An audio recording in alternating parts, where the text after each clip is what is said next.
Welcome into Cornhusker Connection. I'm Brandon Shanahan, joined as always by the fellas, Tyler Sprinkle and Brooke Byrne. First episode of 2024, fellas. How's it going? Good. Good. Did you guys have Excited a good New for Year's? Yeah, it was really fun. Outstanding stuff. Lots of good football to talk about here. Evidently we got to talk about something. Not a whole lot of Husker talk. They got a couple of transfer wideouts coming to take a look. Nothing too substantial. Now that the high is kind of worn off from Dylan Raiola transferring in, now it's just waiting until the spring. But plenty of other college football going on here. Before we kind of dive into it, bowl season is pretty much over. We just have the national championship game, which I don't think is actually considered a bowl game. But did you guys enjoy bowl season? Oh yeah. Yeah, I did. I just this year it just didn't hit the way it normally does for me, so that kind of bummed me out. But any ball is good ball, so yes. It's definitely watered down college football because you're seeing teams second and third strings, and I think the craziest part of bowl season is you'll have guys in the portal, but they're still playing for their old team, which is wild to me, but yeah, it is what it is. I kind of wish there was more of that, though. Like they're still playing for their old teams. Yeah, and like, I mean, they're not going to go be able to play for their new team, so it's like, why not go out and send one off the injury risk? I'm sure is a big part that's of that. part of it, and I know that the way that Steve Sarkisian talked about it is like, as soon as you enter the transfer portal, you're dead to me. So, and it's probably not as intense, but that adamance that's thrown around.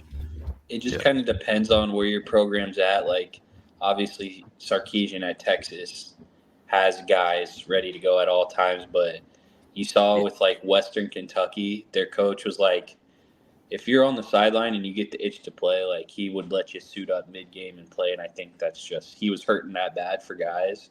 So, different coaches have, And at the end of the day, it's all business, right? Like those coaches shouldn't take it personally, but I know that the male mind does not work quite that way, unfortunately. Yeah.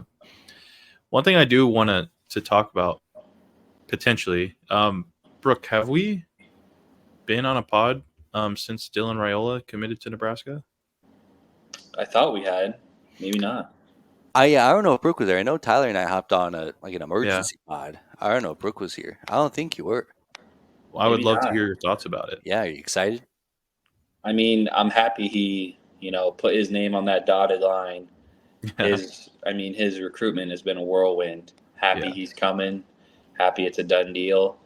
But I think things are shaking out for him to be QB1 in the fall, and I'm excited to see it. There's new life in this program that seems to find its way here every year, despite things always going wrong or not according to plan. But this is definitely a bigger wind than we've gotten in a while. I don't recall a time I've seen, I will say, such high expectations on a young quarterback at Nebraska than this next year with Raiola, because as I look at that schedule, USC and UCLA don't look as, big and bad as they had going into 23. They're kind of on the downswing. There's definite possibility with good quarterback play. We start 9-0 going into Ohio State, but obviously that means we have to play some pretty good football, and that's just a lot of pressure to put on an 18-year-old kid, but who knows? Yeah. I have all the confidence in the world in him. Obviously, he's an outstanding high school quarterback, but the odds are that he's not going to be that in his first maybe year in college. So I just hope that Nebraska fans can just remember that he's an 18-year-old kid and it's his first year in college, if that is the case. That's what I'm saying. Even with 2 a.m., his true freshman year, like there were some expectations, but not like this. Yeah. Years 2 and 3 from Matt Rule, usually you see a big jump, but with a kid who's never played a snap in college football, there might be a little bit of a learning curve there. Yeah, and I think that there's a couple layers to it. One, I feel I was reading an article by Arbitrary Analytics. He's a real good Husker writer. He obviously does analytics, and he was doing he did an article about other five-star quarterbacks and how they panned out. And we're talking about guys like DJ Ungalele and Trevor Lawrence and Kyle McCord back in the day. Hey, yeah, I know I got his name quite a bit. I'm working on it. But I was and it was kind of painted in light like not all these guys pan out, and that's true. But it's also like those are the best of the best in college football, and so even if he doesn't get to that level, because the other level is he's not just coming in as a very talented prospect. He's also coming in as a very talented prospect in the most important position and in the worst area of our football team last year. So even Yeah. if he puts up 2 AM caliber numbers and doesn't light the world on fire, this team's gonna be massively improved just with that. Yeah. I think the biggest thing, like Brandon was saying, as long as he's not turning the ball over at a rapid rate, we're going to be winning ball games. I think the biggest test right off the bat for him will be Colorado, and I think Colorado will be vastly improved from a 4-8 season, much like Nebraska will be. But you think with the home field advantage, if the defense can live up to their end of the bargain and the offense just doesn't turn the ball over, I like our odds. And that was, we probably, I'm not going to say beat, but keep it closer in Boulder this last year if we just don't turn the ball over. Yeah. But I mean, a lot of ifs, ands, and buts there, but I like where we're at. Yeah. Yeah, It's well, if a definitely exciting. frog had wings, it wouldn't bump its ass on the ground. So, That's a new one. no, and I'm glad you brought up Colorado because I'm fascinated by what's going to happen with them because I thought we got a glimpse on like what the formula was going to be for them last year. Obviously, they had to turn over an awful football team full of players who just aren't good enough to play Power Five football. And then they also got a top 25 high school recruiting class. They got 20 guys in from high school. And I kind of figured as time would go on, it would kind of shift more towards high school, get to develop your own guys, get to reach into some talent pool. But that wasn't the case at all. They got what, 6 high school guys and replenished in the transfer portal. And especially at a position like the offensive and defensive lines, that's not a high hit rate in the transfer portal. Well, they also rebuilt their whole offensive line last year too, and that didn't work out too well. So I'm very fascinated to see what's going on because I think it could unravel very quickly if it doesn't go well early in year 2. And my prediction for Colorado is I think their offense will be vastly improved this next year, but I'm not a believer in that defense. They They don't even haven't have a brought defensive in coordinator anymore. exactly. And I think Dion's biggest worry was protecting Shadur, and he did address that, but he hasn't really done anything to revamp the defense. I mean, at least that I've seen. So, I mean, they could be in trouble there again. And I think the winning formula for Colorado is Dion kind of playing like a CEO kind of head coaching role. But then you also really need really good coordinators around you to kind of fulfill that. And Sean Lewis, I thought was a good hire last year, and now he's a head coach again. They're out a defensive coordinator again, and I don't know what their answer is going to be, but I can't imagine it's going to be a real highly touted superstar that you need to kind of overcome and elevate that defense that minus a healthy Travis Hunter was pretty abysmal last year. Exactly. Really interesting stuff. Also, while we're here, just real quick, if you had to give grades to the big 3 first year head coaches and Luke Fickell, Matt Rule, and Deion Sanders, what would you give them? Tyler, I I'll guess let you could you throw take in it. Jeff Brom in there. I guess I'll go first. I proposed the question. I saw, I think probably a B minus for Matt Rule. There's not a whole lot of wins, but there's some momentum, you could say. Recruiting was well, and now it seems like he's got a full grasp of the program. I'd probably have Matt Coach Prime as I can't even call him Coach Prime. Make a bowl game, and I'll call you Coach Prime. Coach Deion Sanders, probably a C minus. And I'll circle back to him. What do you guys think? I was thinking the exact same thing for Matt Rule, B minus. The vast improvements, as you said, but the wins didn't come. So it's hard to give him higher than that. I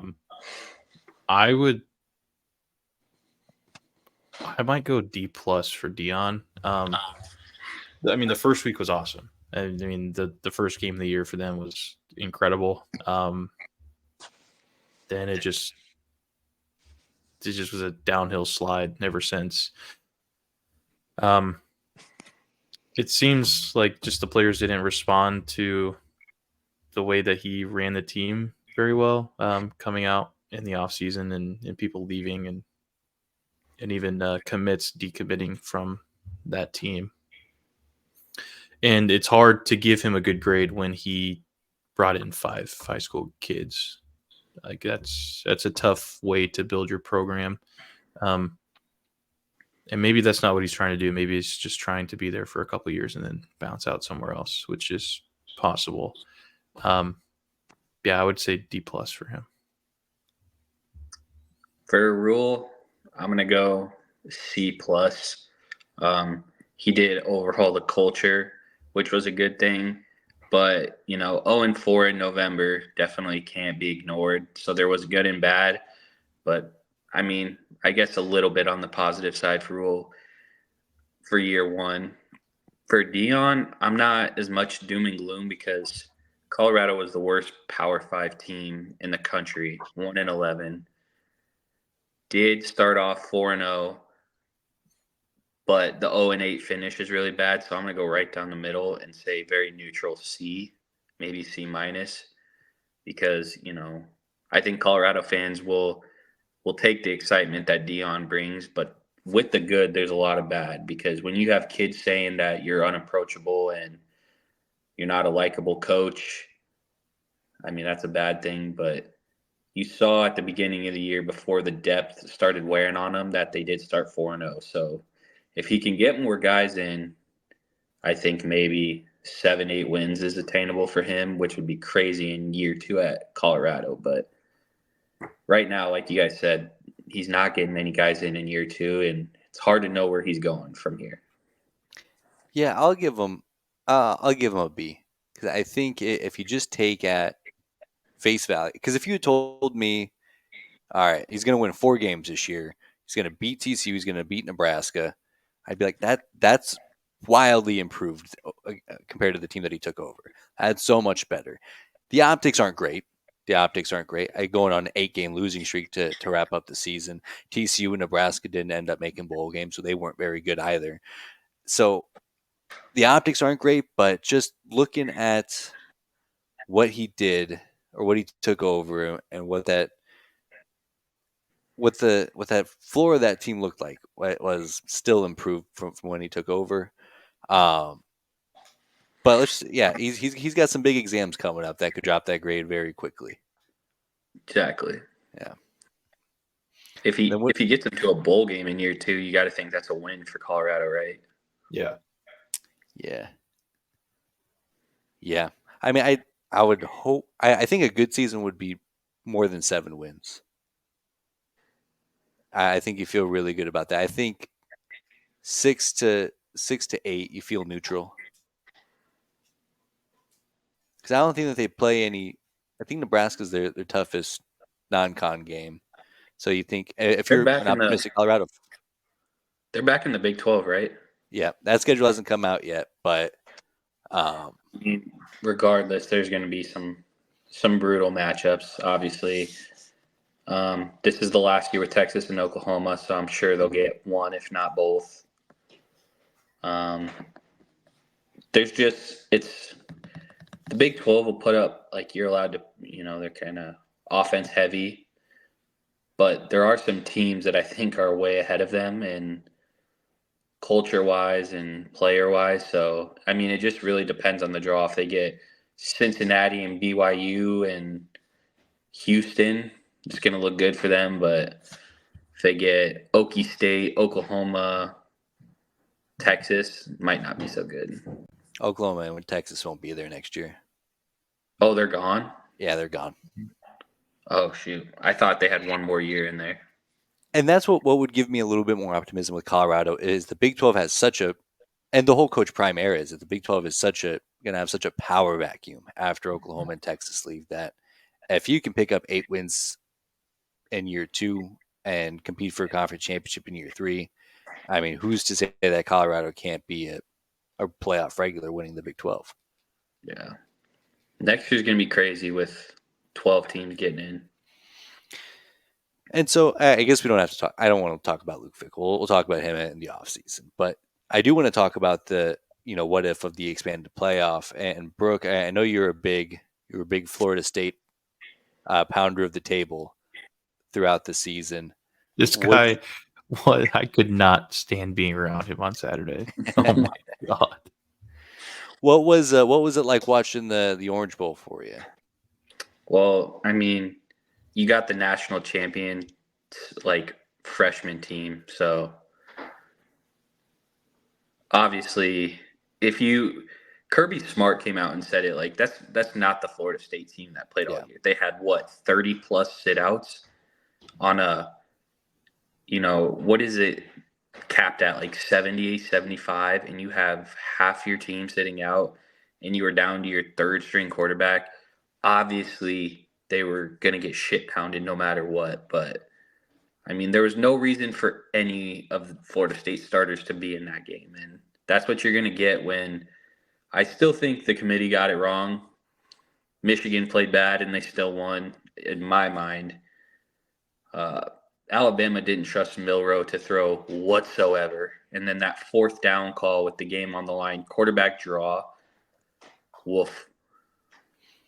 Yeah, I think it's very objective that the committee got it wrong. Because on one hand, you either go with the four most deserving teams and an undefeated Power Five champion should have been in there, or you want the four best teams. And now you're going to tell me Georgia isn't one of the four best teams, but they lost to Alabama. Now because Alabama's in there, now you have to put in Texas. That's not how you pick the four best teams. No. But if Florida State without Jordan Travis gets in, do they compete with Michigan? Say that again. If Florida State gets into the playoff and they get to the Rose Bowl, they don't have Jordan Travis. Can they beat Michigan? Can they compete? I don't know that they beat Michigan, but they definitely could have competed because that defense was the best part of their team all year, I think. Eventually, I think Michigan would have leaned on them enough, but Michigan's offense isn't super dynamic. Like McCarthy didn't look good. Their run game is obviously their run game, but I don't think Michigan beats Florida State by 2 touchdowns. I think it's a 7 to 10 point game. If that's granted, Florida State's second string quarterback plays and everyone on the defense. Yeah, I was thinking the same thing. Like, I don't think. I didn't think Michigan was really capable of really blowing out Iowa, and Iowa's not good at all. Yeah, I think they would have boat raced Michigan with Jordan Travis, and I think that they would have beat them. I think they would have had a chance to beat them without Jordan Travis. And I hate that Michigan's strength of their team is their offensive line and how they can lean on people and run the ball. If Penix can force them out of that and get up on them early, you're going to see a bad J.J. McCarthy.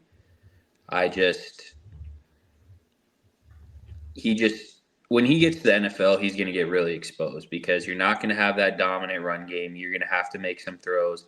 And you saw in the first play of the game, he almost threw a pick. Sure tried to. It's like they treat him with kid gloves, training wheels. I don't think he's a good quarterback, and they didn't throw the ball once against Penn State. They run the ball well and they play really good defense, and that's Yeah, maybe how they. reminds me of when Bill Belichick tossed the ball 3 times with Mac Jones when he was playing the Bills. So it Exactly. reminds me of a hand. So he's going to be a handsome Mac Jones at best. Overall, just what were your thoughts during that game? Because it was such a fun game to watch. I hated that I had to enjoy it, and I would have much rather watched a non-SEC team play. But overall, great game. I thought Neither team looked very good, but it is what it is. And I think that's the beauty of this year is that I don't think there was a team that was head and shoulders better than anybody else. Like we've seen 8 of the last 10 years. Yeah. Gun to my head, I think the best team in college football this year is probably Georgia. I mean, just with the talent they have every year. But it felt like Alabama at the end had a chance to step on Michigan's throat and kind of squeeze the life out of that game. And then just Milroe fumbling like that really swung the momentum. And then obviously down the stretch, Milroe not being able to make any throws is crazy. You know, as much as they were talking about him, he was yelling, "Give me the Heisman" after the Auburn game, and they didn't I trust remember him to that. throw. I mean, what the fuck are we talking about? He is How did bad. Auburn do in their bowl game, by the way? They got shit pumped by a team without their 4-year starting quarterback. Oh, it must be like a blue blood, like a top 10 caliber team if they're going to do that to an Maryland. SEC team. Oh, Maryland, the Turtles, Oh the yeah, Fighting Terrapins. the fourth or fifth best team in the Big Ten East. Come on, what are we doing? But hey, I'm glad Jalen Miller got to win that game. And we were that close to getting no SEC teams in. All they had to do was not get a stop on 4th and 38. That was crazy to watch, and there felt like there was some tomfoolery there because how that guy was 1-on-1 in the end zone on 4th and 30, like we're pointing out, that's a fireable offense by Hugh Freeze, if you ask me. But Yeah, they had a spy on Jalen Milroe. It's 4th and 38. brother, you put 9 guys at the goal line and you take your chances. Yeah. But overall, great weekend, I thought, for the conference of the Big Ten, all Big Ten playoff. I was very disappointed that the playoff games were on Monday instead of Sunday. I get it. There are antitrust laws in place, so the NFL can't mess with the college football and vice versa. But it just stunk staying up till midnight, and we're not even on the East Coast, and then having to try to go to work the next day. That was disgusting. Yeah, I think I went to bed like halfway through the third quarter. And then I just checked the score and I'm like, holy shit, this is a 6-point game. What the hell happened? And then I heard about the 1 second thing with Texas again. oh man, I love to see it get fucked on flashback. there. As soon as I saw Sark throw up the finger, I'm like, it's over, dude. It's happening again. I was You can't punching keep getting air. away with this. But does that alleviate? Is that the latest curse against Nebraska to fall? Now that Texas can't convert on a play where they It had felt to good. take it back to the clock. It did feel felt damn good. But aren't one of you like very anti Quinn Ewers? me. All right, And hold on. I will say he played pretty decent, but he's not Michael Penix. I mean that last drive. Just think of that last drive for Washington compared to that last drive for Texas. It's just not built for it. Yeah. And I will say Texas played, credit to their offense, they went toe-to-toe with Washington, but I kind of thought going into that game, Texas being favored was pretty crazy to me. You saw how being a 10-point favorite in the Pac-12 championship game worked out for Oregon. It's just some about those 3 really good wide receivers that Washington has. People can't match up with them. They're a tough team. Yeah, I don't understand how Washington keeps being an underdog. So they're an underdog this week against Michigan. They're an underdog last week against Texas. Both of those, I guess, I can stomach. But yeah, 10-point dogs to Oregon, who they beat earlier in the season, and then even 2 weeks ago they were dogs against Arizona. And Arizona's good, don't get me wrong, but I mean, can we give Washington a little bit of respect here?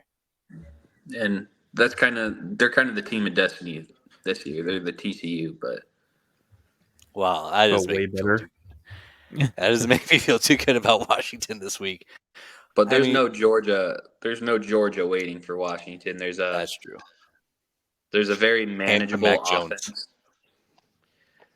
I don't think Washington at any point will be down by And I could sound really dumb saying this because Michigan defense is good, and I don't know. I don't think Washington will ever be out of the game Monday. I think they'll always be within striking distance. Yeah, I think there's a scenario where Washington can run away from Michigan, but Michigan can't run away from Washington. They can win and win big, but it'll never feel. You always I got a would fighter's chance. challenge.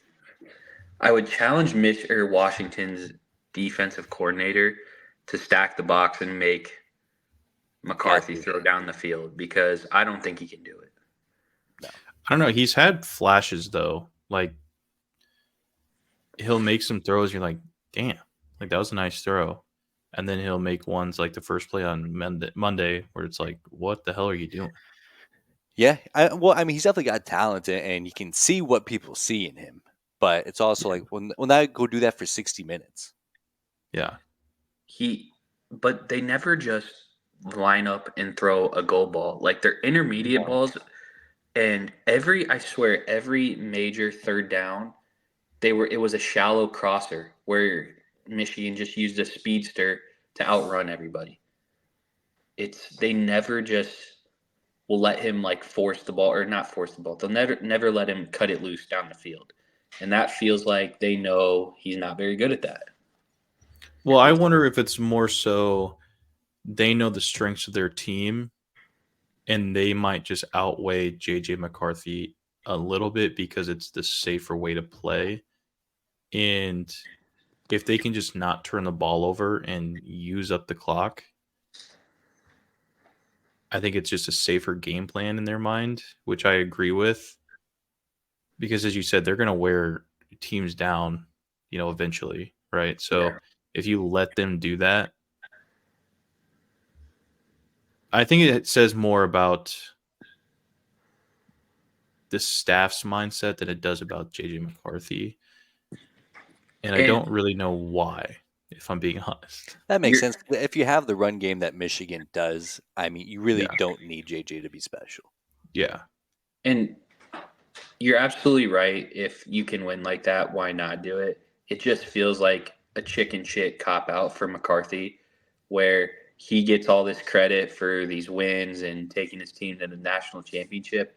When if we're being honest, like he is just a babysitter, a glorified babysitter for this team.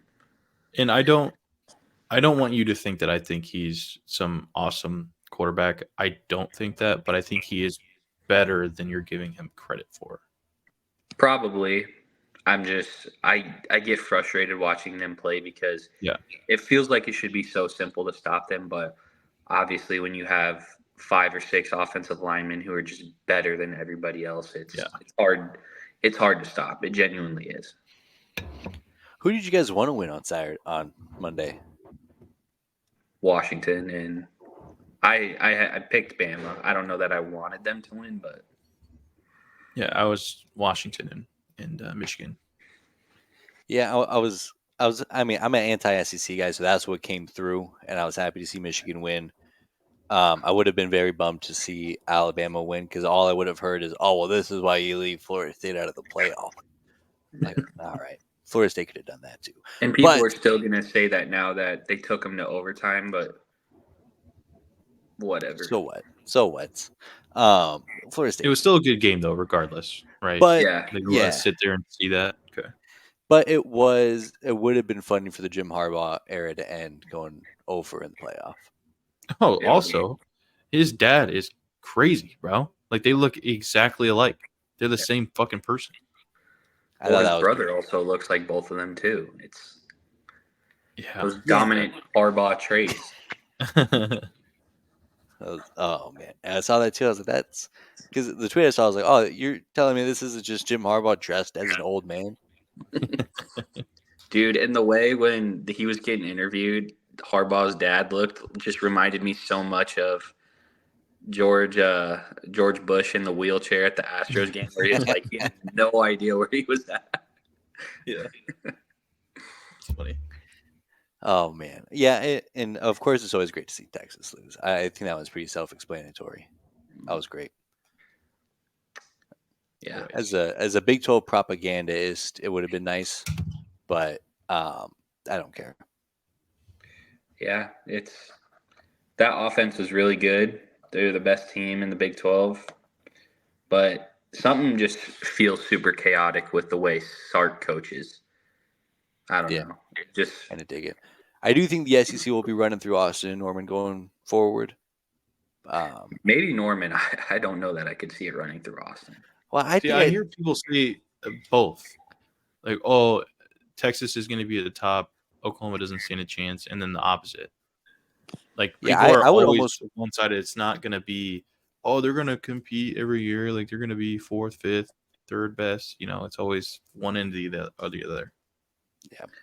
I will say, outside of like the top 4, maybe 5 SEC teams, the SEC is garbage. Like, give me Bama, Georgia, Mizzou. Who else? Is that it? Am I miss Ole LSU? Miss. Ole Miss. All right, so top 5. But after that, like Mississippi State, Vanderbilt, Florida's a mess. Kentucky's okay. I'm not Florida gonna shit on them. stinks.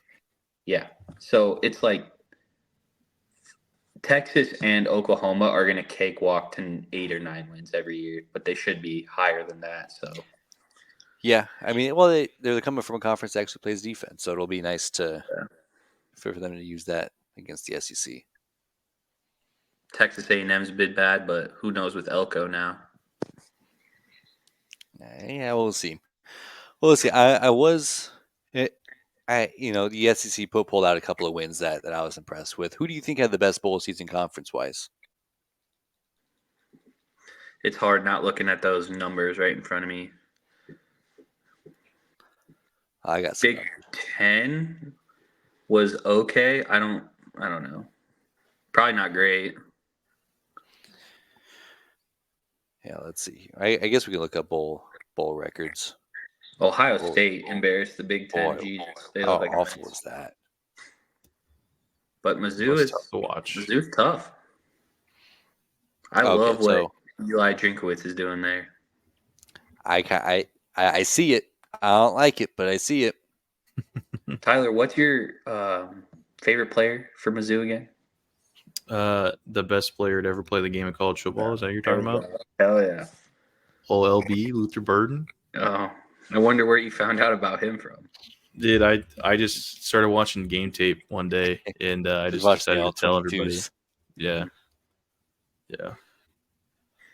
All right, so bowl records: ACC with 11 teams went 5-6.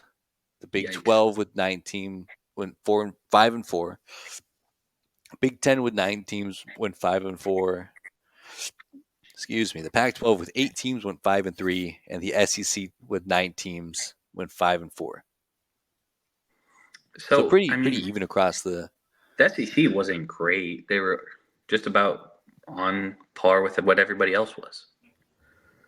And if we were doing what we did last year, Brandon, weighting the games, I think. For the record, I did in fact do that, and I got that queued up here. Oh, whenever good. you're ready. Let's see it. So what I did was I took every bowl game and I weighted it. So you get 5 points for winning a bowl game. You get 15 points if you win that bowl game against another Power 5 team. Then you get 25 points for winning a New Year's 6 bowl game.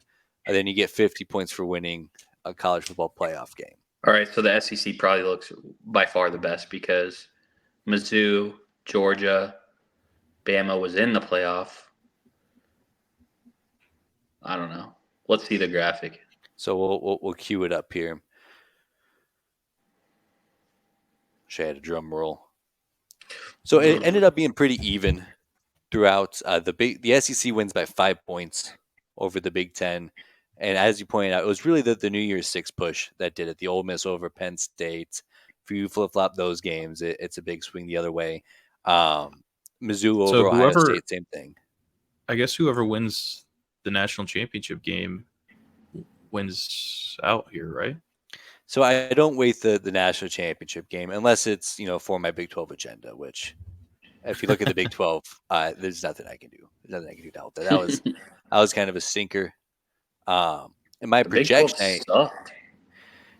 yeah, Yeah, yeah. They did. They did. You have to go in there and tweak some numbers, Brandon. Yeah, dude, I got to cook the books here. So here's what my prediction was, and it was the Big 12 winning, or the Big 12 being tied with the Pac-12. You are fucking delusional. Yeah, The ACC took that personally. yeah, Yeah. well, the ACC wasn't great either. The ACC finished second to last, so I need a the Ash takes soapbox. confidence. I need a soapbox to talk about Louisville. My God. What happened to them? I guess I have all the results here. You just look at it. Louisville. Listen, Oh, they got cooked by. Oh boy, that's right. to only put up 28 points on that terrible USC defense and to give up 42 to a backup quarterback and a team that was absolutely in shambles to finish the year was crazy. I don't know that I've seen a worse bowl performance by a conference champion runner-up in ever. Brom should be embarrassed by that, and I think you can absolutely call it the ass cheeks conference now because outside of Florida State, there really wasn't another good team. Wait a minute. Yeah. Wait a minute. Okay, the Big 12 is not actually that bad. They finished with 55 points, not 55, or not 50. Because I also put it, if you lose to a group of 5 team, you get 5 points taken away. I had Memphis and Iowa State on here twice. So, Sure. not that bad. Wink, Not that wink. bad. I mean, it's still pretty damn bad, but yeah. Well, I mean, they Anytime- went from the line to a little bit above the line. So we're Anytime you finish below the ass cheeks conference, it's not good. yeah. You know, because the one logic that I could sit on is that for the Florida State's not getting it is that the ACC isn't a power conference. All right, That's the yeah. only thing.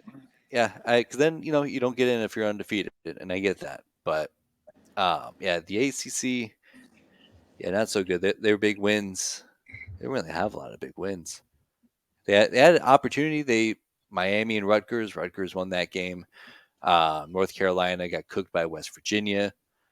Clemson luckily pulled it out against Kentucky at the end. Duke barely got by Troy. Oh, Georgia Tech Kentucky and choked that UCF. game away. Yeah, that was a bummer. Well, I didn't know who I wanted to win. I was kind of pushing. Wait a minute. Hold on. Oh, I here noticed we another go. error. Cooking the books. Okay. Well, okay. You see, I'm not deleting this for no reason. Kentucky Clemson's on there 3 times.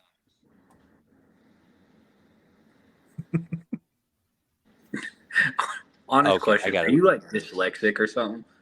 I might be. Okay. It's hard to be a numbers guy when you can't read numbers.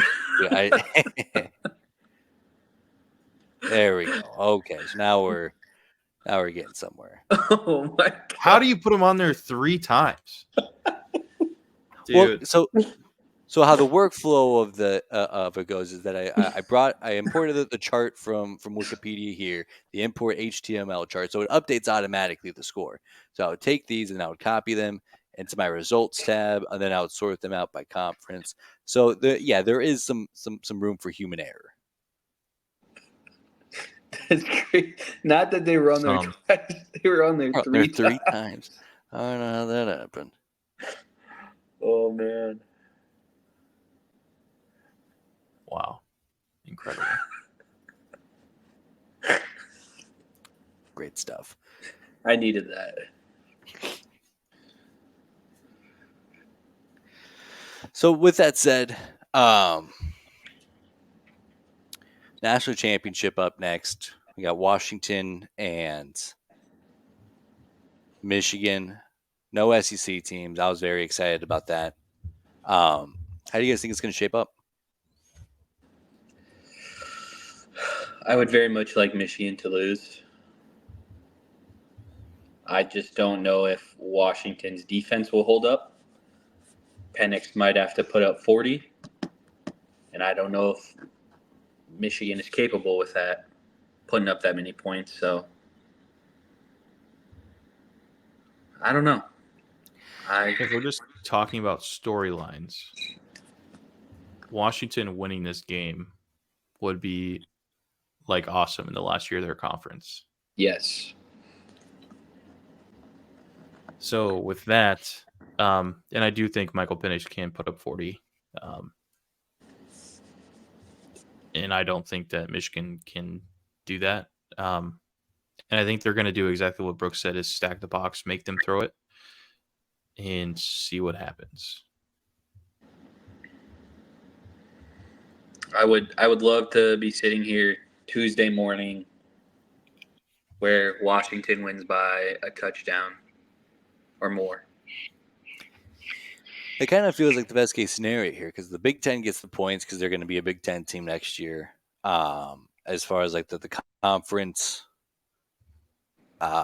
superiority game goes, but then it's also like the good guys. You know, it's easy to root for Washington. Their conference collapsed. They have Michael Penix Jr., who was given a life preserver to get out of Indiana. Built this team up with Kalen DeBoer in year 2, and then they go on, beat the Evils B of Texas, and then beat the Evils B of Michigan, who has 1,000 wins. Congratulations, but actual wins against schools of the blind. Which, by the way, Brooke, when you would throw that out there, I thought that was just like a bit. Like, oh yeah, it's funny. They're not actually going to play the school of the deaf. They do. They claim those wins.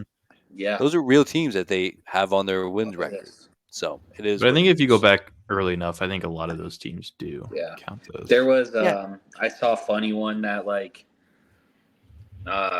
Nebraska in like the 1800s claims a win over like a couple high school teams, but like there's a lot of colleges like that where you'll see just well, at least those high school teams could hear. Yeah. Sure. Playing a special needs team's pretty wild. Oh man. So we all got Washington then. I really don't know how this game is going to play out because I think it's going to be a really good game. I think so too, and that's really what I'm rooting for. I could stomach a Michigan win if it's a really good game, but I just give me a good game one time. I think where Michigan gave Bama fits was their offensive line not being able to hold up against some of those blitzes that they were running. If Penix has enough time to get the ball into those receivers' hands, I think it's lights out for Michigan. But if they put them behind the chains and kind of take those receivers out of it a little bit, then I mean Michigan's gonna Michigan. So that'll I think be the key matchup is can Washington's O-line give Penix enough time? I think so. I think so. It does feel dirty rooting for a left-handed quarterback, though. I will say that. He throws with the devil's hands. You gotta love it. You got to love it. A lot of the greatest quarterbacks of all time are left-handed. None that I can think of. So that was Josh Rosen, evidently. Tim Tebow sucks. Yeah, he does. Whoa, he does suck. Who was it? Steve Young sucks. Yeah, who's that? Yeah. That's crazy. Imagine not knowing ball. The only thing I can think of is Tua. Tua's nice. Go. He's a Pro Bowler. What are we talking? So is Mac Jones. How did that work out for him? Well, the Broncos got 3 Pro Bowlers. So what does that even mean? Pudgy JJ McCarthy. He got no Pro Bowl. Yeah. I'd like to shout out the Kansas City Chiefs for winning the division yet again. Yeah, congratulations. That's exactly what I expected. Like to shout out Brooke. He didn't finish in last place in the fantasy football league. Congrats. Scooper Slab was a valiant team. Well, I won a league. I was in second in one. I was in fourth in one. I mean, I can't be great in them all. Are you in any dynasty leagues, or are they all redraft? I am in 2, and that was the one I finished second in. My team kind of fell apart. Pollard and Eckler sucked at the end. Jamar Chase at the end was not very good. But yeah. I think those are more fun, honestly. I think so too. They look a lot more fun. I'll preface it. When you have a good team, they're fun. When you have a bad team, you're just you're kind of SOL. Yeah, But you're then at stuck least with you it. get to like, okay, well now my team's so bad, I get a good pick, or now this. Yeah. I feel like there's a little bit more weight to it. In your dynasty leagues, do you ever have guys tanking? Yeah, we had 2 this year, and they're just stacking rookie draft picks. So one really wants Marvin Harrison, and obviously Caleb Williams, Drake May. Um, there's going to be a lot of good receivers. Yeah, You better draft Luther Burden. if I was I telling you, if I he's the get truth. Luther Burden, it's game over. He's going to be Because up that to there me, with the likes of Terrell Owens, Chad Ooh. Ochocinco, Jerry Rice. Wow. It's a big shoes just to the thought fill. of like the final week of the season is just two fellas going after the number one pick, throwing out the most disgusting lineup you can think of. I mean, that to me is so funny. I'll have to send you guys pictures because we actually had that happen. So Dude, that's great to me. Yeah, it's my newest campaign as league champion is that we'll make it a dynasty league. I'm using my platform for the better of everybody. Since clearly I figured out the redraft format, nothing but trending up, so it's over for everybody I would else. also like to preface that in Tyler's league, I was intoxicated and trying to watch the Nebraska Minnesota game while drafting. Hmm. So I was Boy, really I mean, Tyler seemed to do pretty good in that league. Yeah. well. He fell balls first into Christian McCaffrey. That's all he did, At and 8. then traded. Was that the one you traded for Lamardin, or is that No, that was the sleeper league. Well, you have Brandon Christian had Lamar in this McCaffrey. You're one. going to be in the semifinals, so That worked I Oh, out. mean, yeah. I hope you would do good. Yeah, he got When the McCaffrey at like Christian the 8th McCaffrey. pick. Yeah, crazy. And I'm sitting there at 10, and I'm like, my God, am I going to get him? Oh my gosh, talk about overthinking it. So it's a testament to how dumb some of those guys are. Sad. Well, perfect, fellas. That's all I had. It's been a good season. We'll talk post Natty, and I'm sure we'll talk about egg up the off-season national championship for the Huskers here in the next few weeks. Any final thoughts before Heck we yeah. wrap up first episode of 24? Go Big Red. Blaine Gabbert, 2024 MVP. You'll see this weekend. So Who? Blaine Gabbert. Who does he play because for? he's starting over Patrick Mahomes. Yeah, the Blaine Nice. train. Boy, I mean, if they keep it like that in the playoffs, they might actually do something. Oof. Real I'll let you know quarterback. how the playoffs are in case you guys were. Yeah. No, we curious could about just hang out and enjoy it. We don't have to stress. Yeah. So, egg on your face. I'm not stressed. Well, I mean, this is the first time I've had to care up in the NFL season, so feels pretty good. sounds like a lot of apathy going around. You're the worst. I know. That's all I had. Go Big Red. Go Big Red.